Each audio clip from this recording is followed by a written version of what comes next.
I'm Jennifer from the Worcester branch of the Wayne County Public Library.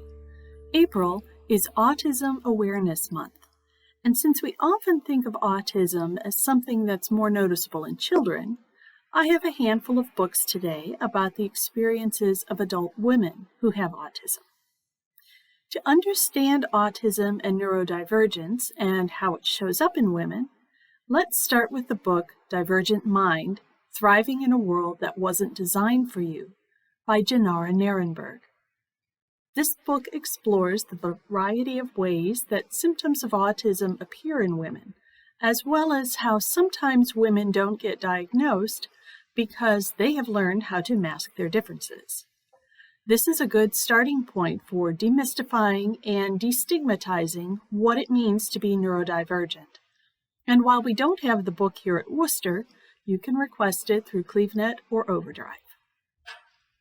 To understand what it's like inside the female autistic experience, we have two memoirs, Odd Girl Out by Laura James and Autism in Heels by Jennifer Cook O'Toole. Both women explore the differences and their difficulties in trying to understand themselves, as well as the way they saw themselves as different from the norm. Their stories combine some research into autism with their personal experiences, with sensory processing and overload, struggling to maintain the basic organization and functioning of everyday life, and understanding emotions in themselves and others. Both books are available here at Worcester, as well as through CleveNet, and you can also find the e-versions on Overdrive.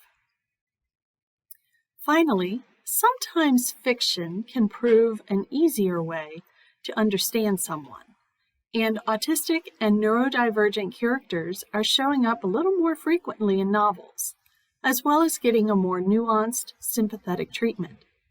So here are two of my favorite romance novels featuring autistic characters. In The Kiss Quotient by Helen Hoang, our main character Stella has been successful at work because she's brilliant at economics, but she's not so brilliant when it comes to interpersonal relations.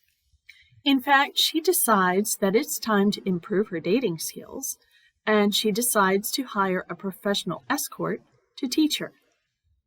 Michael needs the money to help his family, so he agrees to help her. It doesn't take long, though, for this business arrangement to turn into something more personal.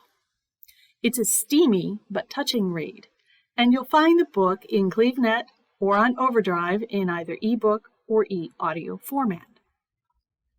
New this spring is Act Your Age, Eve Brown, the final book in the Brown Sisters trilogy by Talia Hibbert. Eve is the sweet but flighty sister in the family, and after she shuts down her event planning business because of bad review Bridezilla, her parents lay down an ultimatum. Find a steady job and hold it for a year, or no more trust fund money. Eve runs away, ends up in some town 2 hours away, spots a job posting for a chef position at a local B&B, and decides she will prove her parents wrong. After accidentally hitting and injuring Jacob, the very serious and exacting man who just interviewed her, Eve realizes she has to atone by sticking around and helping out.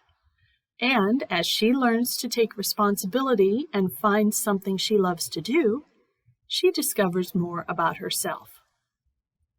This steamy romance features two neurodivergent main characters, so you get a broader perspective of the different ways that autism appears in different people. And of course, you get a touching and empowering happy ending. Look for this book on our new bookshelves or in CleveNet or on Overdrive. And in the meantime, happy reading.